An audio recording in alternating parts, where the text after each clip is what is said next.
I've done this a couple of times with classrooms full of students. Usually when I'm lecturing about career development, say, okay, how much time do you waste? So then I get the class to vote. How many of you waste 10 hours a day? It's like 10% of the kids will put up their hands. And it's interesting because I don't define what constitutes waste.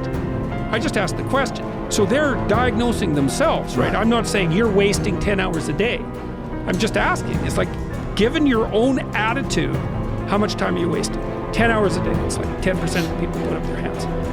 Well, when you get to like 6 hours a day, 80% of the people put up their hands. So then we do the arithmetic. It's like, because I like doing arithmetic with people. People hate arithmetic, but I like doing it. It's like, okay, 6 hours a day.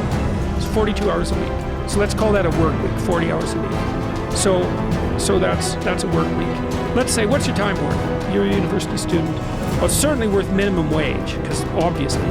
But it's worth way more than that, because if you spend a productive hour when you're 20, then you gain the benefits of that hour for the rest of your life. So there's the compounding effect of time spent when we were young. So I say, well, let's assume your time's worth $50 an hour, which I think is an underestimate, but whatever. Let's call it 50. We can call it 25, but we'll call it 50. That's $2,000 a week you're wasting. It's $100,000 a year. It's like, how much better would your life be if you weren't wasting $100,000 a year? It's like, what is that over 40 years? $4 million. It's like, you're rich. You don't even know it. Quit wasting time. By your own definition.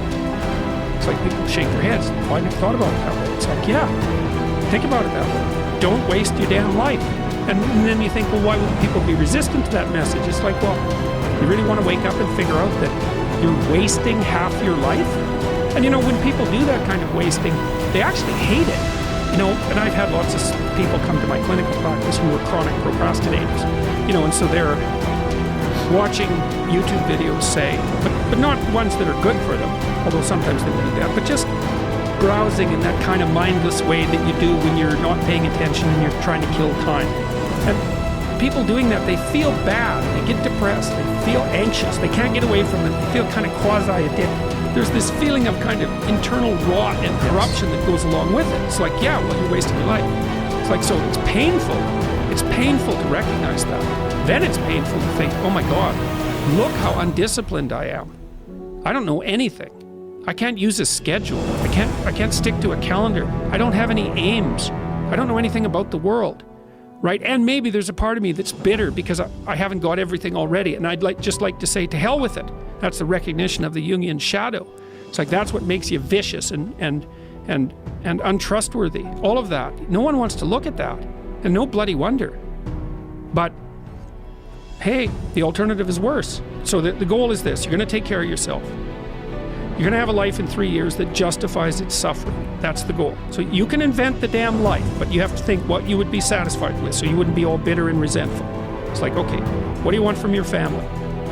What do you want from your friends? How are you going to educate yourself? What do you want for your career? How are you going to use your time outside of work? How are you going to handle drugs and alcohol and other temptations like that? How are you going to keep yourself mentally and physically healthy? And these are open questions, like you get to answer them. The idea is you can have whatever you want, but you have to figure out what it is. It has to be realistic, and you have to figure out what it is. It's okay, so now develop a vision. What's your life going to be like in 3 to 5 years? So we write it down. Then we do something else, which is, okay, your bad habits and your resentment and your bitterness and all of that, your procrastination gets completely out of hand, and you auger down, and you're in your own personal version of hell in 3 to 5 years. What does that look like? Well, everyone knows that. It's like everyone can look at the future and think, well, if I keep going on this dark path, this is where I'll end up. Well, then you've got a little hell outlined for yourself to run away from. You got a little heaven outlined for yourself to run towards, and then you're motivated. Because sometimes, you know, you're just hopeful. I would like a good thing to happen. It's like, yeah, but you know, I'd like to drink half a bottle of whiskey tonight too. It's like, so which is it going to be? Well, just being hopeful about the future might not be enough, but then you think, oh, I see, like, there's that little hell thing that I outlined that's waiting for me. And maybe I'm afraid of taking the next step forward because it's demanding and challenging. It's like, yeah, I'm afraid of that, but I'm way more afraid of where I might end up if I don't get my act together.